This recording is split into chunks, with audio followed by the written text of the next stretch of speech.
And many thanks to Alpha Laval for the invitation to speak here. And congratulations to the organisers. I think it's fantastic to see so many people here at what I think is a very exciting but also very challenging point in the market cycle and also in the technology and regulation cycle. Very briefly about Clarkson's. Clarkson's is a 165-year-old company. We're listed on the London Stock Exchange. We are the world's largest integrated shipping services provider, including the world's largest shipbroker. I represent Clarkson's Research. I'm the managing director of Clarkson Research. We collect and gather information and data and intelligence about the shipping markets, about the offshore and energy markets. And what I'd like to do today is share some of our views and discussions and thoughts that we've been discussing with our clients in recent years. This is sort of serves both as a summary and as an agenda. I'm going to try and talk for about 20 minutes. There's quite a lot of statistics here, so if anybody would like the individual data points after the presentation, then I'm very happy to support. If we go through the sort of the key issues and the agenda, market cycle, it's still pretty tough out there. I mean, last year was officially the most difficult year since the financial crisis. We think there are some building blocks for the future, and I'll be taking you, I've got a few slides to take you through that. Helpfully, trade is still growing. This year, we're heading towards 11.5 billion tons. That's over 1.5 tons for every person on the planet. 85% of all trade is seaborne. So we've got some encouraging signals coming out of the business cycle and out of trade. I think we have to debate a little bit about some of the protectionist issues, reshoring, 3D printing, protectionism, but our view at Clarkson's is that there's still quite a bit of growth potential in the shipping industry, and this process of globalization that's been ongoing now for 50, 60 years has still got some legs in it. We are seeing a reduction in the fleet growth of the fleet. The fleet today is 50% bigger than it was at the financial crisis. That's lots of opportunities in the service market, but it does tell you that the new building market is going to be a bit quieter over the next 5 or 10 years' time. Quite a bit of consolidation. I think one of the challenges that we face when we talk about the technology and the regulation developments going forward, I mean, obviously some very significant ship owners like Stena doing some really good things, but your average ship owner across the world owns only 5 ships. You know, that's not a lot of technical capacity to meet the technology and regulation challenges. So we do see some movement towards consolidation, but it's a real challenge when we try and move forward with regulation and technology for the smaller ship owners. Ship owning is a tough business. I would argue that shipbuilding is even tougher. And the guys in the shipyards are having last year was officially the lowest ordering year for 30 years. It's better this year. I want to talk to you a little bit about how we're seeing a bit more activity this year, which is positive. But shipyards, tough for the shipyards, and I think in terms of a building block for the future, we certainly see some quite significant reductions in shipbuilding capacity ongoing at the moment. I'm not going to talk about it a great deal today, but there's been a fundamental change in the financial landscape for shipping. If you go back 10 years, Northwest European banks were the main providers of debt to the shipping markets. Today, that landscape's really been shaken up. There's more regulation, there's less available, and I think for everybody, the owners, and I think also for the suppliers, managing your capital requirements and your finance requirements going forward is going to be a key challenge.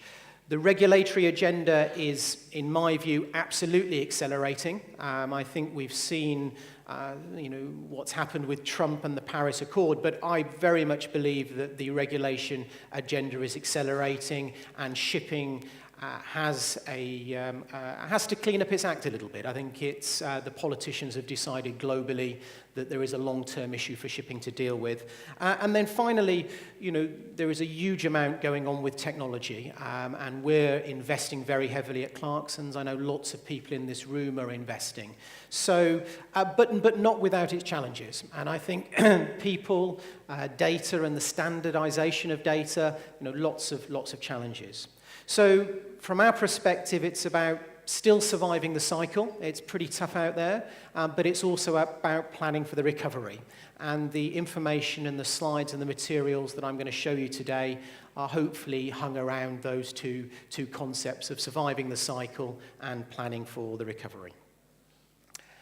My first slide, ladies and gentlemen, is this is an index called the Clarkson Index. It's the average earnings for about 50,000 ships. It's tankers, bulkers, containers, and gas ships.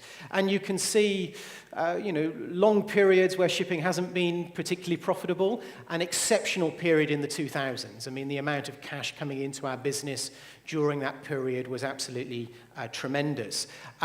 Last year was the weakest year in terms of overall earnings for the market. It's better this year. We're up only about 7% year on year in terms of the overall earnings, but we seem to be creeping a little bit off the bottom of the market cycle. Shipping is a cyclical business, but it's also a multi-cyclical business. So this chart shows you the performance of the various shipping markets in earnings for August this year compared to the average since the financial crisis. So it's hopefully showing you where these different markets are. The tanker market having a pretty tough year. 2015 was excellent, low oil price, lots of oil trade, low fleet growth. The tanker market had a really good period in 2015. 16 it was okay, 17 is pretty weak. The trade is doing better than we expected, but there's a lot of ships. We expect the fleet to grow at 5 or 6% this year. So tanker market pretty weak today, but a bit of investor interest perhaps for better markets in a year or two.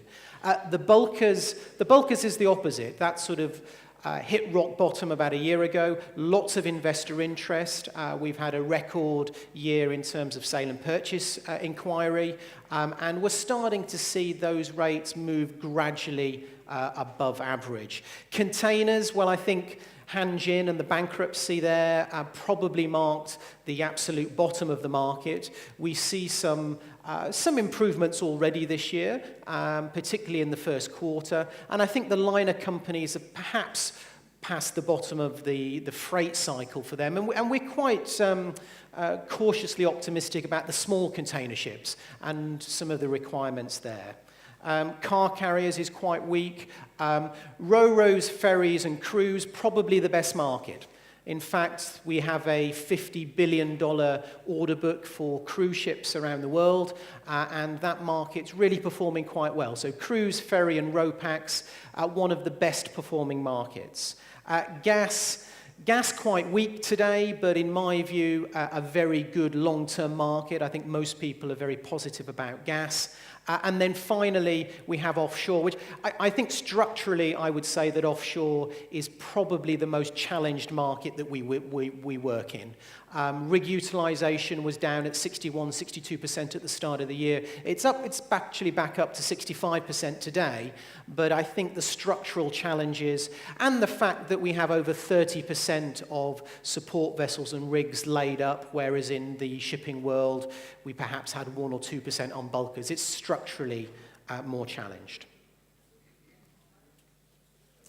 The world economy, I think this has got to be a positive graph for everybody in this room. We see some very good long-term potential. As I mentioned previously, we're up to 11.5 billion tons. We're expecting this year to be the fastest rate of growth since 2012. If you look at the different subsegments, energy, you have to have a view on the energy requirements. Energy is 38% of all shipping, followed by the steel industry with 25%. This is all in tons. If you do the same charts in value or container boxes, then you get a little bit of a different spin. But clearly a view on the energy story going forward is pretty critical to what we see in the shipping industry. We've been asked a lot in the last sort of year and a half, what's the impact of Brexit on shipping? Well, the UK, unfortunately, is less than 1% of all seaborne trade. Well, what's the impact of Trump economics, isolation and protectionism? Well, the US is about 6 to 8% of global trade. I think the story is still Asia. I think we need to be looking at our Asian strategies. This is a chart which shows the growth in Asian trade. It's jumped from 3 to 8 billion tons, while the Atlantic has remained pretty static. And in particular, the One Belt, One Road strategy, which 3 or 4 years ago, it looked like a bit of political propaganda almost. I think this is absolutely serious today. And I think when you go through your global issues of what might impact shipping, I think you have to look at this very closely. I was at lunch yesterday, and I was told that 1/3 of all of the the export investment from China was logistics and ports. So over $50 billion is expected this year.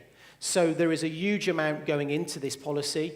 I think it has tremendous benefits for part of shipping, but there's also areas where we start putting rail lines in, we put pipelines in. Perhaps that's not so good for shipping. So we're at Clarkson's looking very closely at One Belt, One Road. And if you look at where the ships are deployed today, you have nearly 40 or 50% of the tonnage deployed in the Asian markets. So in terms of our growth scenarios, I put up 3 here. We've got a sort of zero growth policy, which is if you believe that globalization is going into reverse, that's the sort of numbers that you should be looking at. I think from a Clarkson's perspective, we still see growth in shipping, maybe at a slightly slower rate than the past, but we still think there's a convincing story. There's going to be winners and losers in the different cargoes, but we still see some extra growth, and that gets you to 14 to 16 billion tons of trade by the end of the next decade. So we're still believers in the growth story. If anybody's got, I've done a few slides here. I don't think we've got time for them, but I did a few slides on Hurricane Harvey. Doesn't look like it's impacted on the offshore infrastructure, but it has impacted on the refineries. I think there were 12 refineries closed in total or affected in some way. Some of them have already started to come back on stream. We understand the pipelines are opening up today as well. So, has impacted the product tanker market, MR earnings on the Europe into the US routes went up to $25,000 last week. So it has had a positive impact, but it looks like that might settle down in the short to medium term. This is the world fleet that we track. We're tracking about 90,000 ships, about 1.2, 1.3 billion gross tons. We've got the number of ships on the left-hand side, and we've got the order book as a percentage of the fleet on the right-hand side. So we have some fairly big order books in LNG and cruise. In the other segments, it's starting to look relatively manageable. I think overall, it's about 10% of the fleet on order. That's the lowest order book we've had, certainly since before the financial crisis, probably around 10, 15 years, in fact. So potentially a building block for better markets in the future. A lot of fleet growth, as I mentioned, massive opportunities for the service sector because we have such a larger fleet to deal with. There aren't many industries that have grown 50% in capacity since the financial crisis. And in terms of the this next chart shows you the contracting, demolition and delivery trends on a global basis for the shipyards around the world. Shipbuilding production is easing back. It's sort of stabilizing at around 60 million gross tons.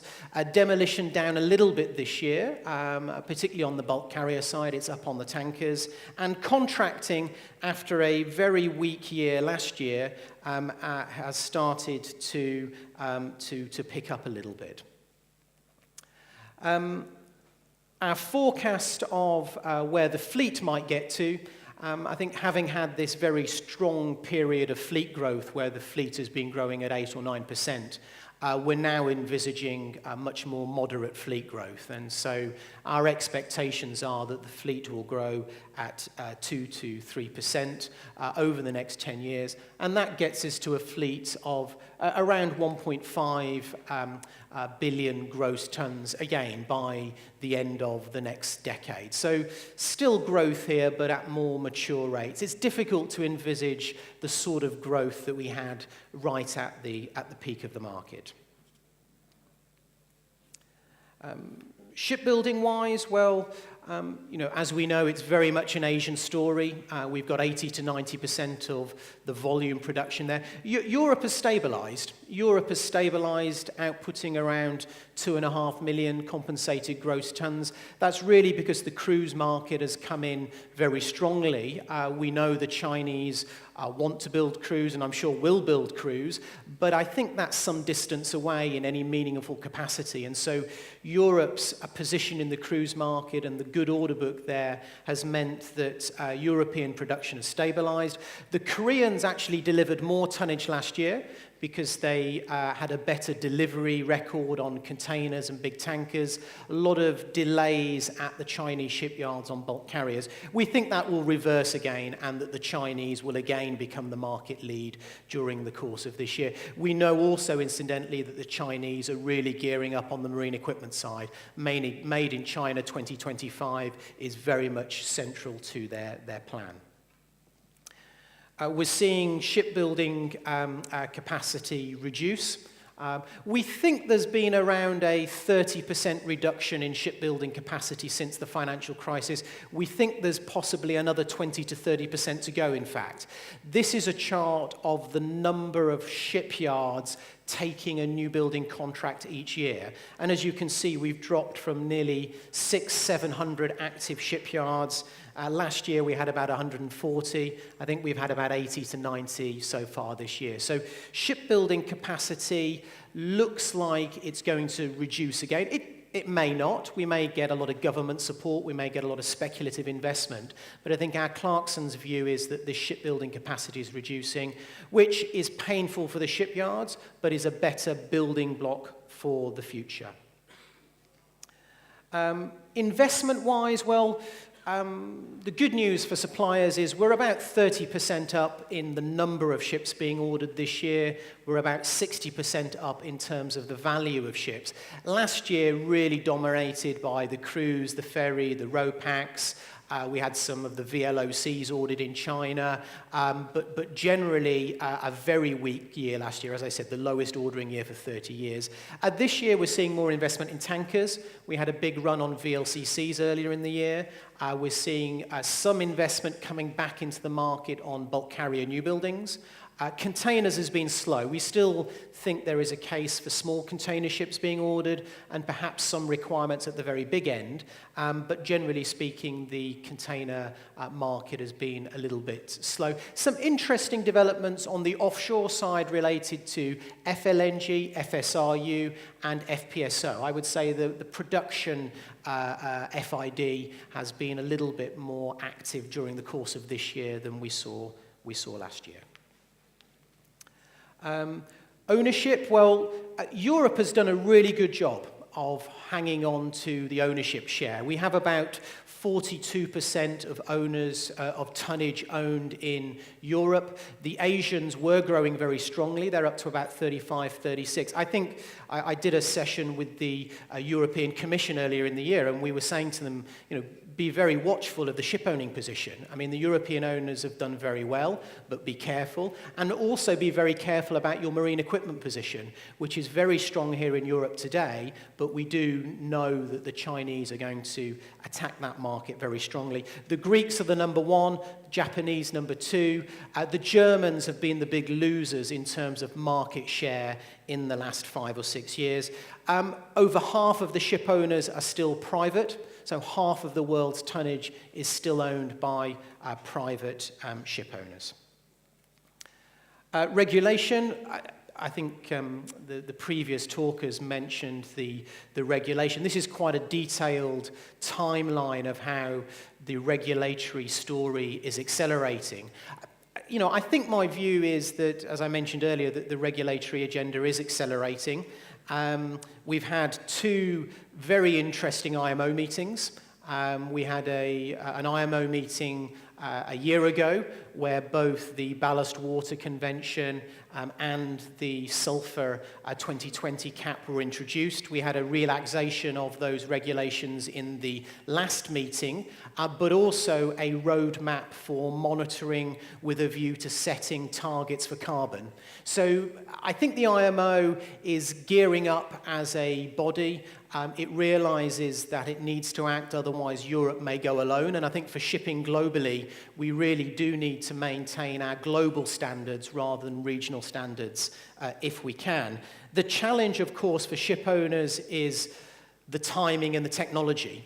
When do you make that decision to invest the capex in today's difficult environment, and which technology do you go with?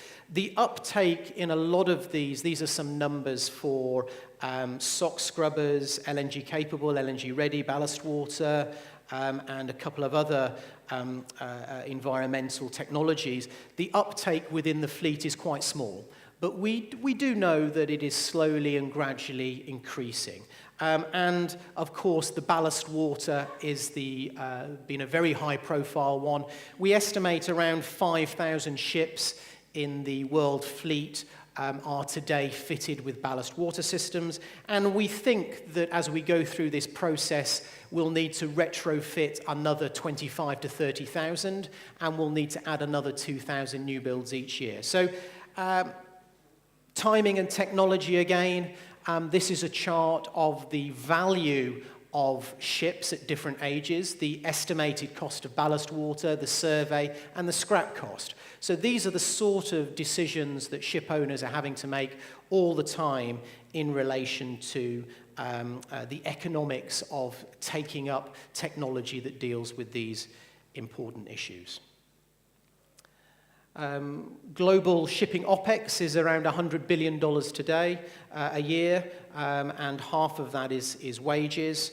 And we have about 1.5 million crew. And I think the challenge of the small companies and the offshore nature of the crew, the training, the changing of the culture, I think, as was mentioned previously, more expertise onshore, and also different types of skill sets are needed going forward. And I think this very much ties into views on smart shipping, the toolbox that we have now available to us. I think the ability to take information from the sensors on board ships via satellite that didn't really exist 2 or 3 years ago, I think is a pretty critical development. And I think harvesting that information that's already available on ships and processing it and achieving what can be quite significant efficiency gains, I think is all very exciting, but not without its huge challenges in terms of data, in terms of the people involved, and in terms of changing the way that we do business.